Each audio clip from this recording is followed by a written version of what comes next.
Bonjour mes amis des chats. Chat ou chien, qui vous comprend le mieux? Qui est le plus intelligent? J'ai mené l'enquête au travers d'un grand nombre d'études scientifiques et le match va être très intéressant aujourd'hui. Vous allez apprendre beaucoup et vous allez, en tout cas ça va être mon but, ressentir des sensations à chaque exemple sur le chien et sur le chat. Vous me confirmerez toutes ces infos naturellement, si en plus vous connaissez déjà très bien les chats et les chiens. Je vous donnerai tous les arguments qui vont amener au résultat du comparatif entre le chat et le chien. Pendant ce gros travail d'étude d'ailleurs, je suis tombé aussi sur une pépite à propos du chat. Je vous révélerai le résultat à la fin, mais je peux déjà vous en parler. Est-ce qu'un chat préfère sa gamelle de nourriture à l'humain qui s'en occupe, d'après vous? Moi, encore une fois, j'ai été surpris. J'adore en apprendre tous les jours, encore plus, sur le comportement du chat. Je suis comportementaliste félin depuis 2012 sur la vie des chats et je vous explique donc le comportement de votre chat au quotidien. Mais pour bien répondre à cette grande question du jour, chat ou chien, qui vous comprend le mieux, je dois vous parler plus longuement que d'habitude du chien avant le chat. Vous allez voir, vous allez vous y reconnaître et y reconnaître aussi les chiens que vous avez pu fréquenter. Avec un chien, tout est simple à décoder. Il n'a pas besoin de parler, son corps fait le travail, sa queue remue comme un essuie-glace, il saute sur place, il vous lèche la main, bref, il vous dit « Je suis heureux !» d'une manière assez forte d'ailleurs, sans aucun doute. Le chien est donc un champion de la coopération. Depuis des millénaires, il a appris à vivre avec nous, à travailler, à marcher à notre rythme, à suivre nos gestes et même notre regard. Et quand on y pense, c'est assez incroyable. Il suffit parfois d'un signe de la main, très discret même, ou d'un mot, pour qu'il comprenne ce qu'on attend de lui. Certains chiens connaissent plus de 200 mots d'ailleurs, peut-être le vôtre, ouais. Et il y a des surdoués aussi, comme Chaser. Vous connaissez Chaser? Lui, il en a appris plus de 1000, 1000 mots. Pour connaître le destin incroyable d'ailleurs de ce chien Chaser, je vous laisse la référence et le nom du livre, si vous aimez les histoires d'animaux, dans la description. L'interaction avec un chien est donc très riche. Je suis sûr que vous avez là tout de suite en tête un souvenir à propos de la relation avec un chien en particulier. Là, vous y pensez? Ouais. Est-ce que vous l'avez vécu par exemple cette anecdote avec un chien? Vous prononcez le mot promenade, ou sortir, ou balade, mais à voix basse, d'accord? Vous le dites si bas que vous espérez qu'il n'entende pas, le chien. Raté. 2 secondes plus tard, le chien est déjà devant vous, prêt à partir. Il a même mis sa laisse. Ouais, je suis d'accord avec vous, on dirait qu'il sait lire sur nos lèvres. Il est champion, ce chien. Mais le plus impressionnant, c'est la manière dont le chien capte nos émotions. Votre chien sent quand vous êtes stressé, triste, joyeux, en colère. Son secret, son flair et sa sensibilité à votre voix. En fait, des études ont montré qu'il distingue un ton joyeux d'un ton en colère. Par conséquent, il est capable d'adapter son comportement selon ce qu'il perçoit de vous dans votre voix. Ça va plus loin. Certains chiens ont même été formés à détecter des maladies comme certains cancers ou le diabète. Leur odorat est si fin qu'il peut sauver des vies. Et là, tout ce que je vous dis, il y a des sources scientifiques, je vous les laisse dans la description bien sûr. Alors maintenant, parlons de celui que je connais le mieux et que vous connaissez sans doute le mieux aussi puisque vous avez choisi la vie des chats depuis des années, le chat. Alors, autant le chien, lui, est démonstratif, autant le chat joue dans une autre catégorie. Alors avec lui, tout est plus subtil, presque invisible, si vous n'avez pas appris à observer le chat. Votre chat vous comprend, mais il ne réagit pas comme le chien. Il observe d'abord, longtemps, silencieusement, et il attend le bon moment pour se manifester. Et quand il le fait, ce n'est jamais au hasard. J'ai cette question à vous poser.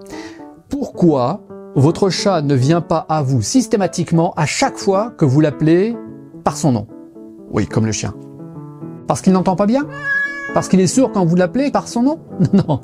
Non, bien sûr. Je vous en ai déjà parlé, votre chat vous reconnaît parfaitement à la voix.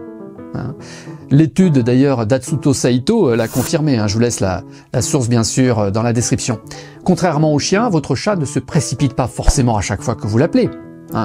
La raison est simple, et nous en revenons à cette devise du chat très souvent rappelée depuis 2012, votre chat ne fait que ce qui lui plaît. Ouais, il a donc le luxe de vous dire dans son langage très discret « Ouais, ça va, je t'ai entendu et je sais que c'est toi, mais je viens quand je veux. » C'est ça qu'il vous dit.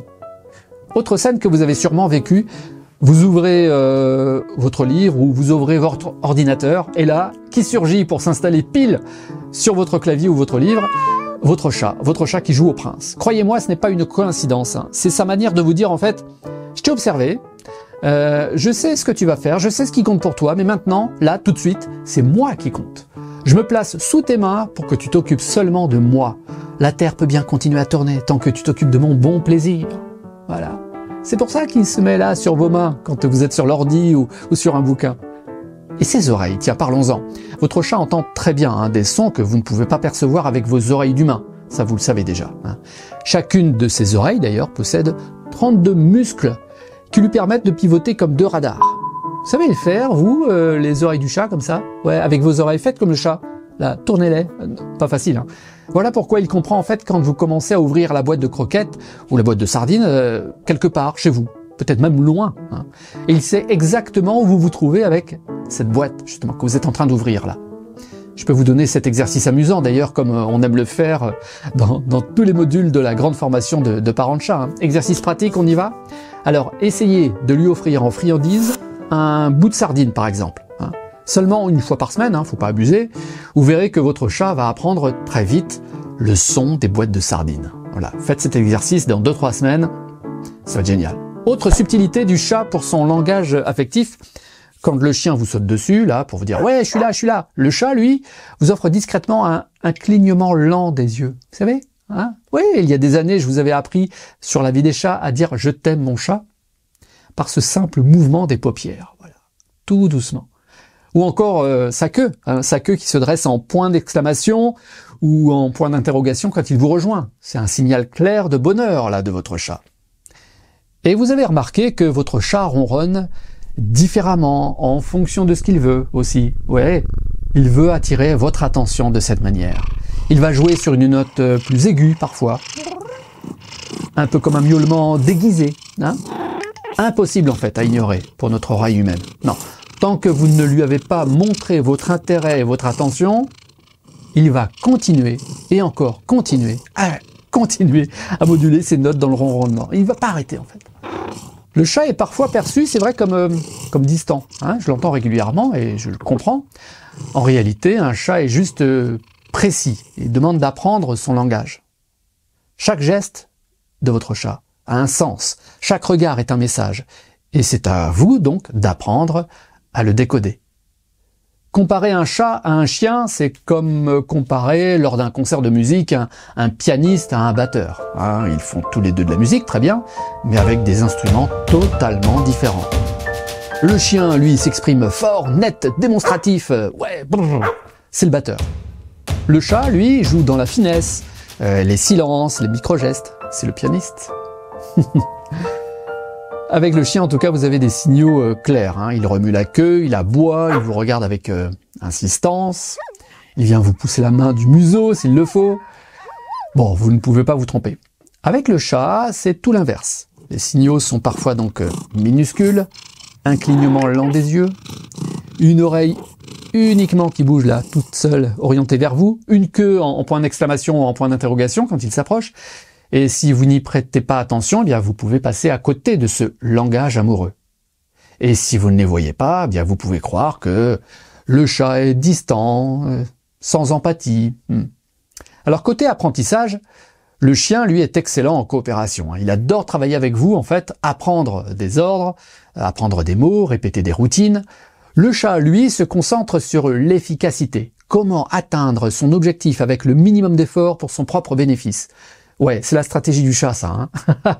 Comment mémoriser un trajet, par exemple, pour retrouver un endroit précis ou emprunter, dans l'urgence, une issue de secours, même plusieurs mois plus tard. C'est ça le travail du chat aussi. Observons le cerveau de nos deux amis, vous allez le comprendre. Le cerveau d'un chien contient environ 530 millions de neurones corticaux. Celui du chat, environ 250 millions. Ah, ouais, sur le papier, là, le chien a donc plus de puissance de calcul. Mais dans la pratique, le chat compense par une mémoire spatiale impressionnante. Par exemple, il n'oubliera pas l'emplacement exact de la boîte de croquettes, même si vous la déplacez rarement. Ou la boîte de sardines que vous ne sortez qu'occasionnellement désormais pour l'exercice là que je vous ai décrit tout à l'heure, pour une friandise. Il sait où c'est. Alors qui est le plus intelligent? La vérité, c'est qu'ils sont différents. Le chien brille dans la communication sociale et l'apprentissage. Le chat, lui, excelle dans l'adaptation et la survie. Deux mondes, deux talents, deux champions. C'est ce qui les rend si passionnants d'ailleurs. Alors chat ou chien, qui est le plus intelligent? C'est la question piège par excellence.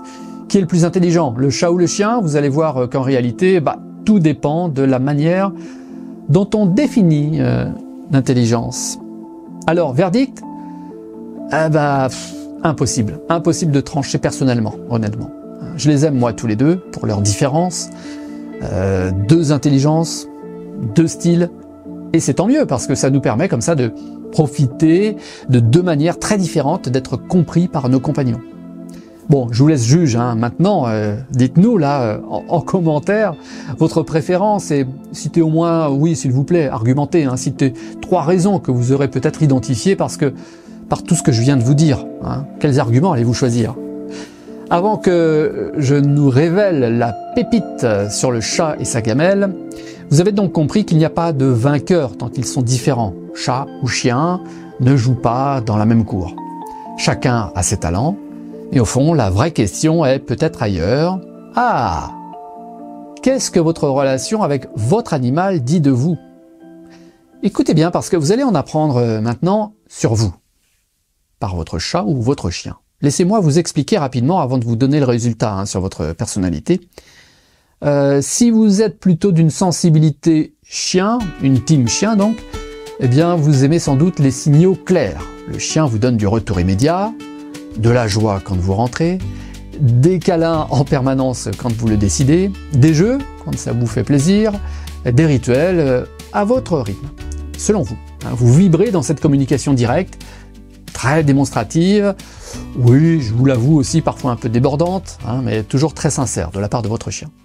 Si vous êtes plutôt d'une sensibilité chat, si donc vous êtes team chat, eh bien vous préférez la subtilité. Vous aimez les signes discrets, un regard, un frottement, un clignement d'yeux aussi. Vous appréciez ce dialogue feutré où rien n'est crié mais où tout est signifiant.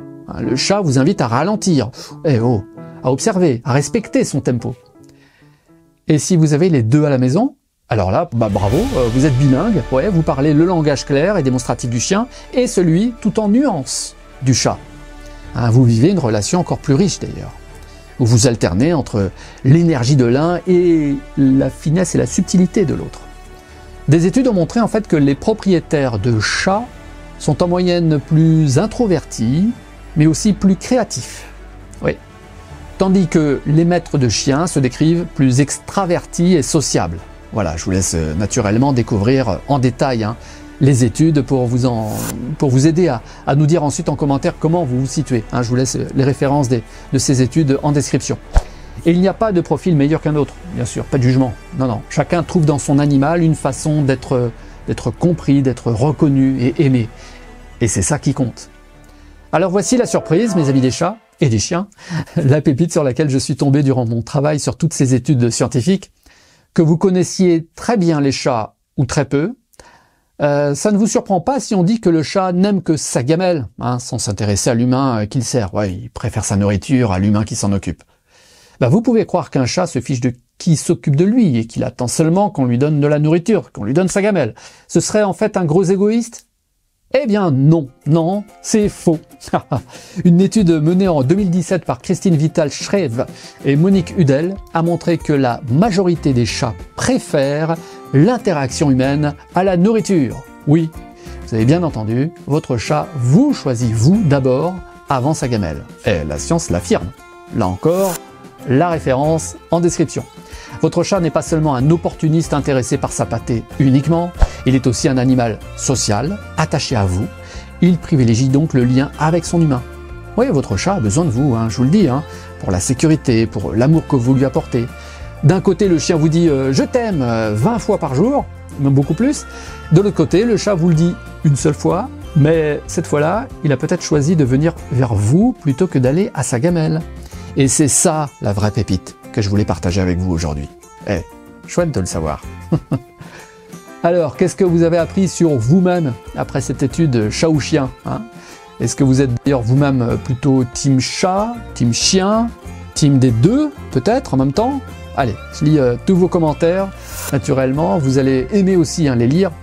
Ce sont de belles histoires d'ailleurs. Pour aller plus loin sur la relation entre chat et chien, je vous recommande ce travail, ce guide pratique sur la cohabitation chez vous d'un chat et d'un chien.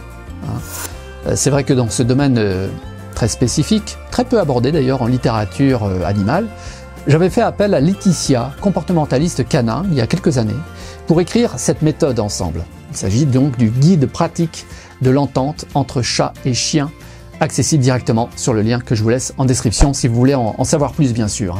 Je vous remercie mes amis des chats.